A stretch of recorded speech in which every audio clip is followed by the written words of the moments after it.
Softball had been such an integral part of my life. It helped shape and mold who I am today. The impact that the sport left on me is why I chose to commemorate my time in that sport on my body and in the form of a tattoo.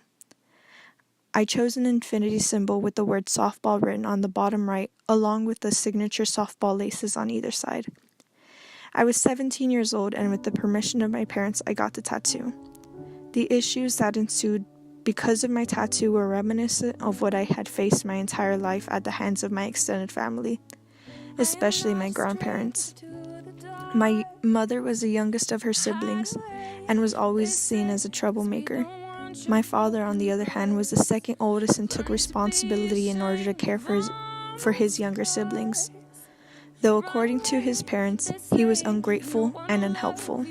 They wed at 17 and 19 respectively.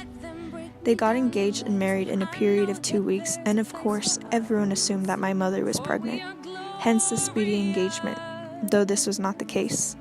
A year later, they had my oldest brother Edward, and the following year they had Joshua. By age 22, my mom had 3 children. They lived a difficult life with only my father working while we lived in subsidized housing, although it was not enough.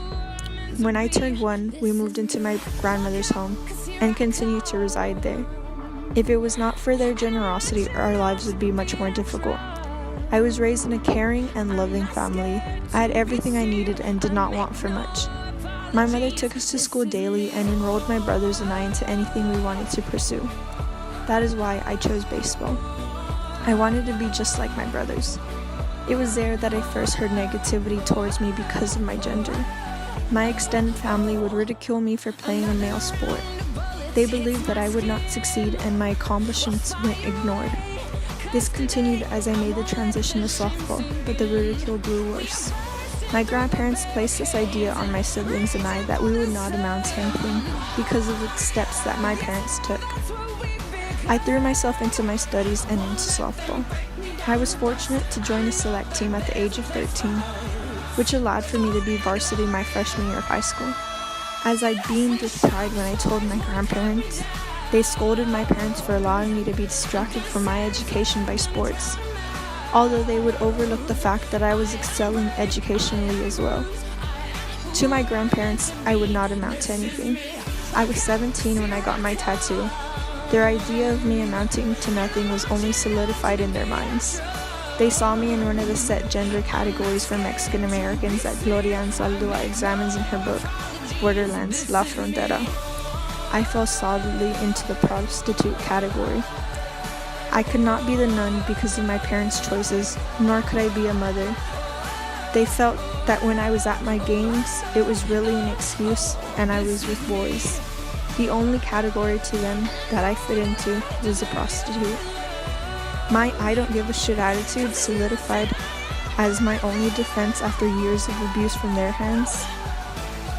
I learned to embrace what they told me rather than let it harm me. As graduation rolled around, I invited my grandparents to the ceremony, as well as my party. Their absence was prevalent. I graduated number 14 from my high school, and as neighbors and friends congratulated my grandparents for my success, they could not believe it.